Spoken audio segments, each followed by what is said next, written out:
Hey! So, I've been seeing these controversial parenting tags all over, and I figured, hey, why not? Um, I guess I have what's considered some controversial parenting tactics. Anyways, if you see me looking down over here, it's because I'm just checking out the topics, but I'll try and keep eye contact with you guys. This is the second video I made because the one I just made, which I was so freaking happy with, I'm totally like this. You can't see my freaking eyes. So, anyways, here we go. The first topic is pro-life versus pro-choice, and I've got to say I am very much so about pro-life. I mean, I think that the women should have the choice. I think you as the human being should have the choice. I just do. I don't think it's anyone else's right to tell you what you can do with your body.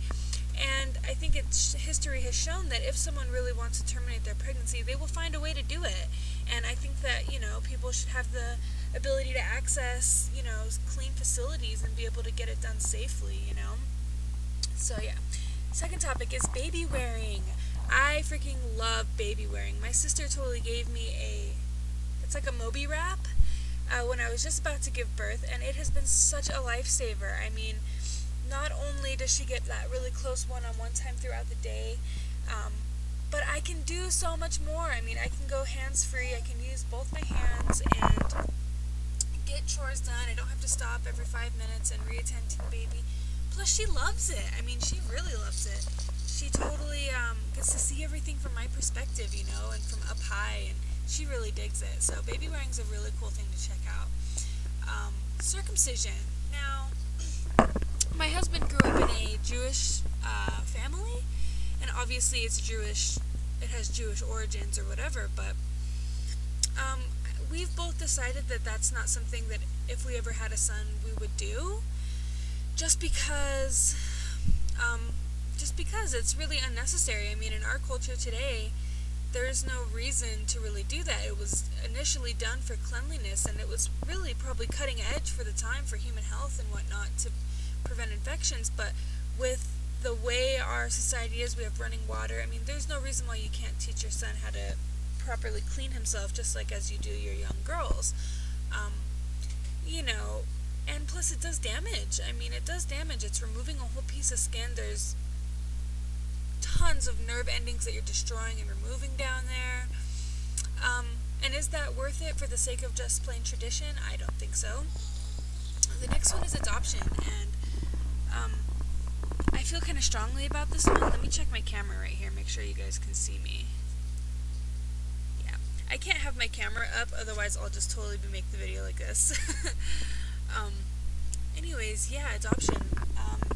I've known a lot of people to be adopted, and it comes with a lot of hard emotions. It comes with a lot of struggles, and it's really difficult to be an adopted person and to not know your origins, not know your family history, not know who your people are in the world, And I saw another mother on one of these videos that said that she's more for adoption than she is for abortion.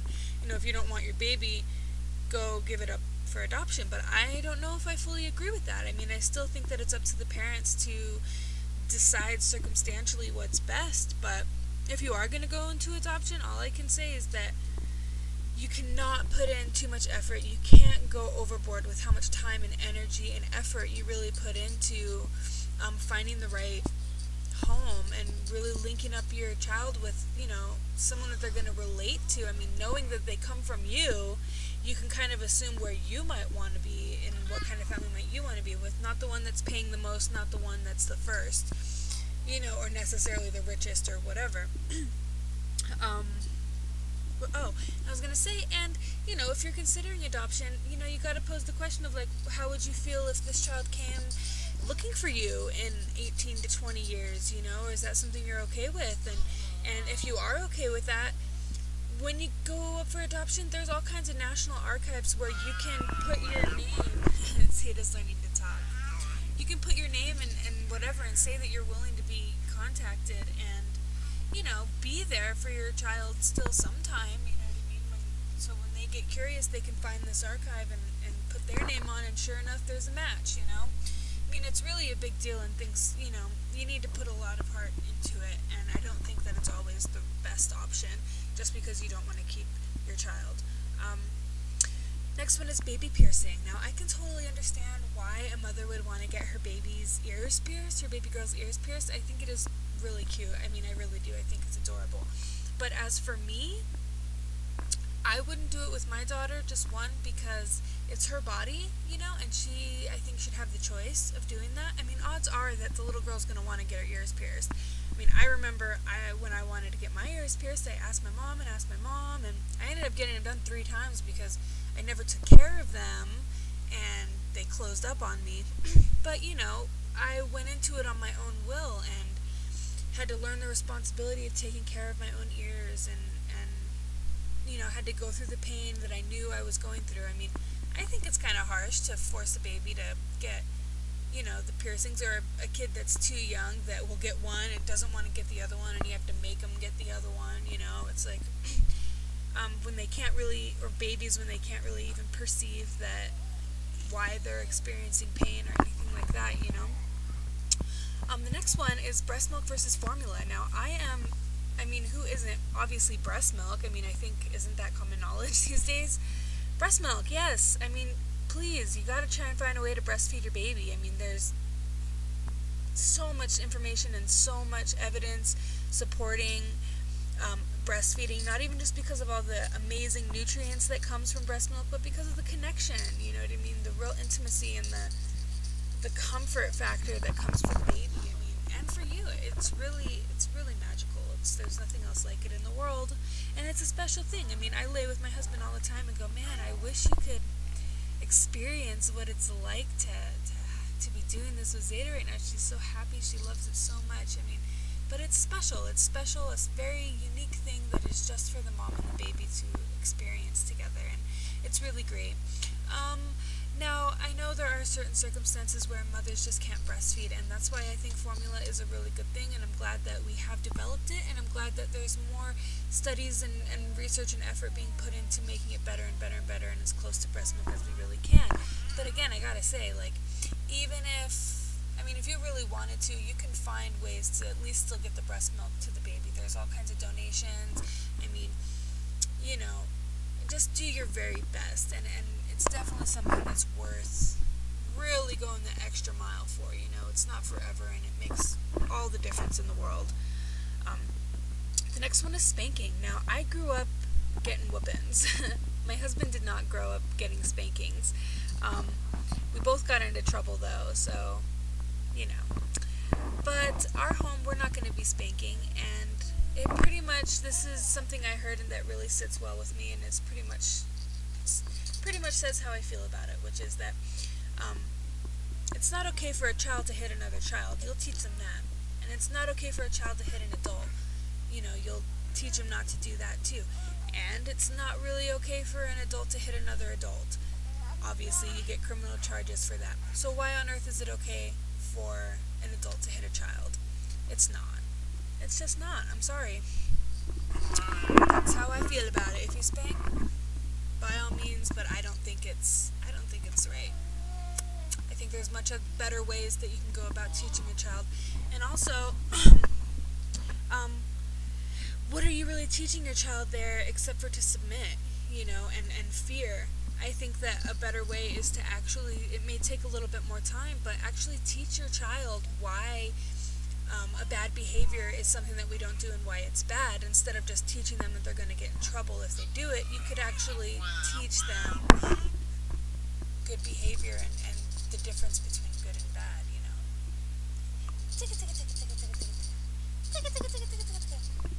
Sorry, my little one over here. Grab it. Oh, you want the panda. Alright, so the next one is co-sleeping, and I'm so about to make another video about this just because I have so much to say about co-sleeping, and I love it so much, but I'm going to try and keep it short and to the point for the sake of this video, because this one can get pretty lengthy pretty fast. Co-sleeping is great. It is so wonderful. It has been the best thing I think I've ever experienced in my life, being able to snuggle in with my little one and go to sleep. She looks forward to it all day. She knows it's coming. She loves the, 8 hours straight of just snuggling with mom. And you hear her learning how to talk. And it has so been a sleep saver for me. It's been a lifesaver, really. I mean, because she's been sleeping through the night because I can nurse her laying down. And so when we're snuggling together, she'll wake up. She doesn't even open her eyes. She'll just go,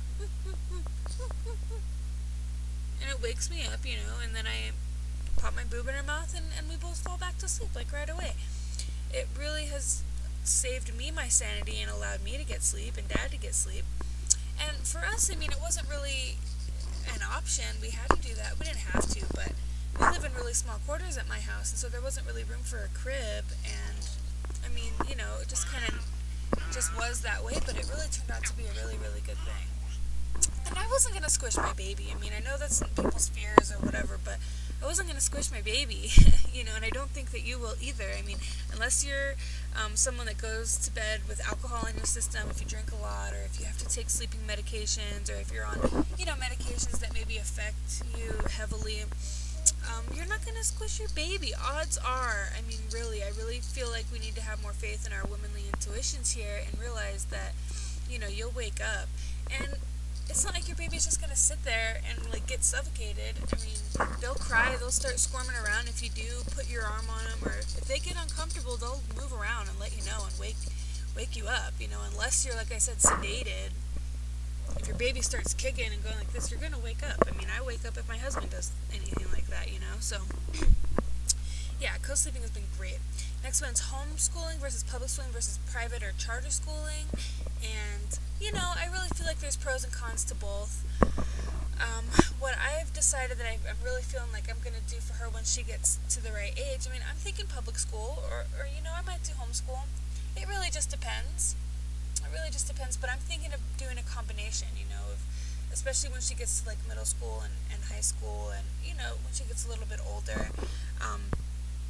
She could take some of the classes that I can't really teach and I'm not up to par with, at the school, and then do part-time at home, like she could do reading and gym and history and, whatever with me, but go to school for science, math, and the art stuff,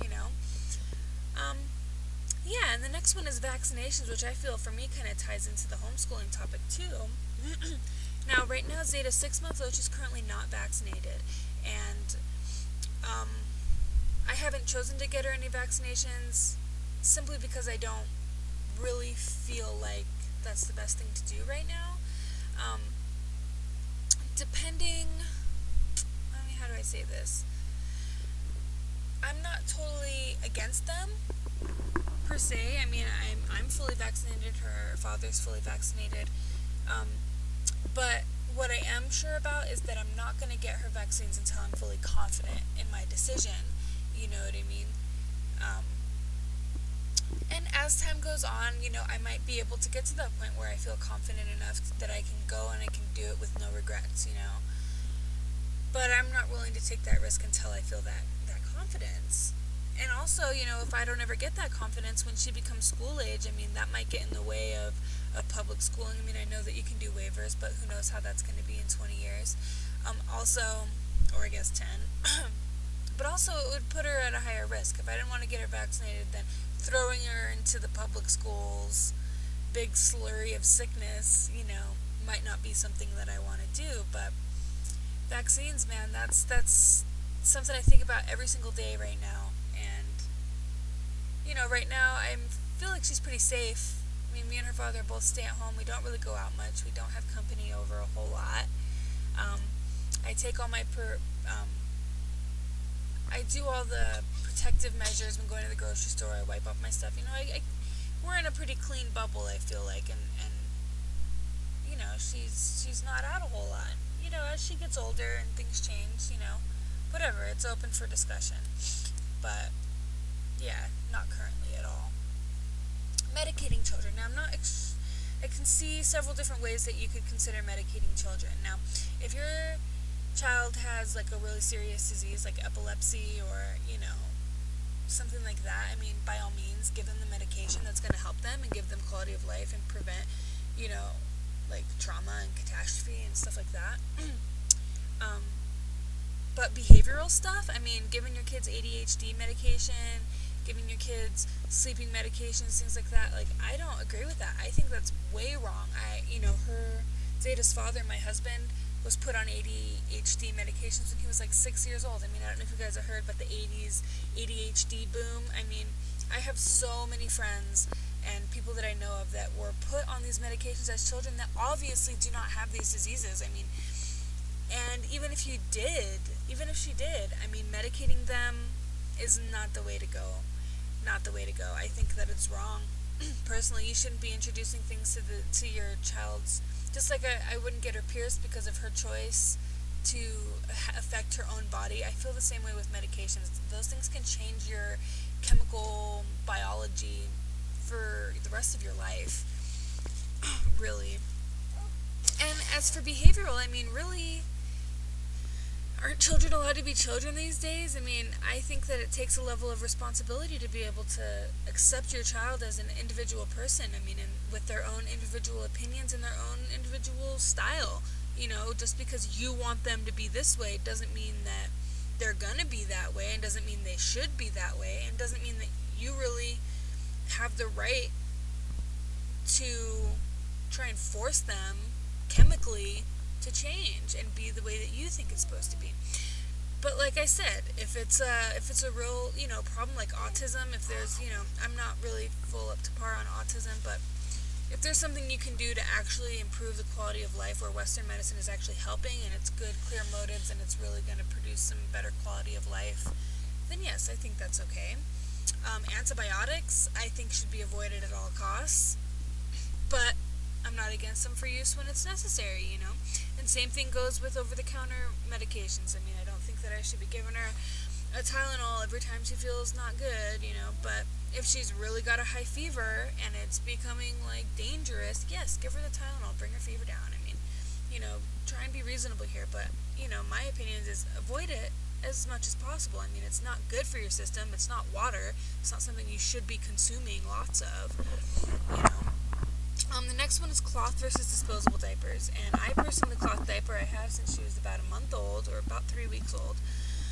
And when she was a newborn, I didn't pay for the newborn cloth diapers where they cut out for the umbilical cord.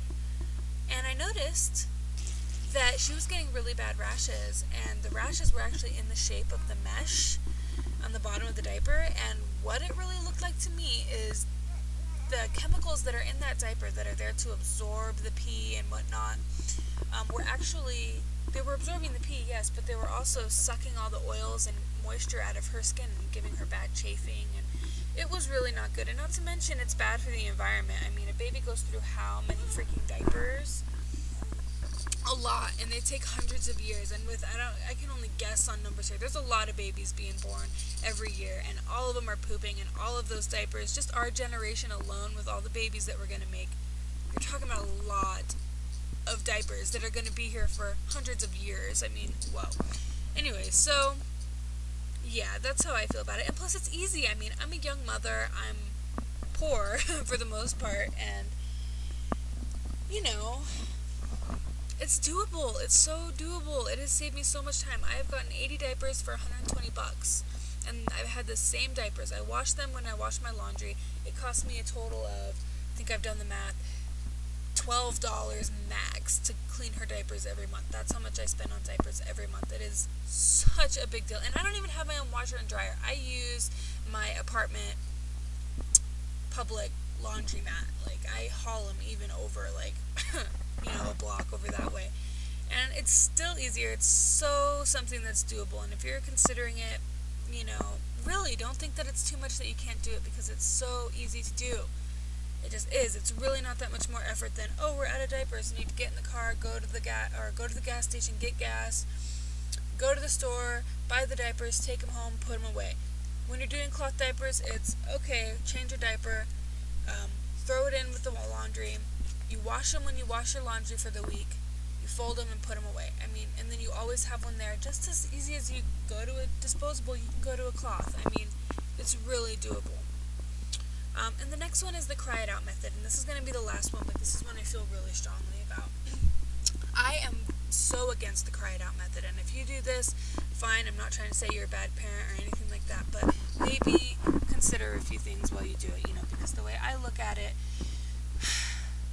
is like, come on now, you really got to have some compassion for your children. Where's the compassion for your child? I mean, this is a baby that, is just barely born, it was just completely enveloped in a whole other person and completely safe and comfortable all the time, and now is in this scary world all by itself. It can't understand anything. Everything's new and stimulating and exciting, and they can't even control their own body. They can't move. They can't do anything, and all they can do to try and communicate, to try and get a little bit of comfort, is to cry. You know what I mean? And it's like, how are you supposed to not hear your child crying? I mean, I'm sure you understand, like, the common nightmare scenario of, like, you're in the middle of a room and, like, calling out for help and everyone's crowded and you're just crying, you're needing help, you're yelling as loud as you can, but no one will help you and no one will hear you, everyone's ignoring you. That's like a horror movie scenario, really. I mean, that's what's happening to the babies that are in the cried out method. They're just there like, I need something, I'm scared, I'm wet, I'm something, help, help, help, help, help, and then they know you're there. Mom, help, help, you're right there in the other room, help, but you're gonna ignore them? I'm sorry, but I think that's messed up, personally. Do what you will, but this is my controversial parenting tactic. You wanted my opinion, so I'm not gonna sugarcoat it for you. That's how I feel. I think it's messed up. Anyways, so that's what I got for you guys. Hope you enjoyed, and see you soon. Oh,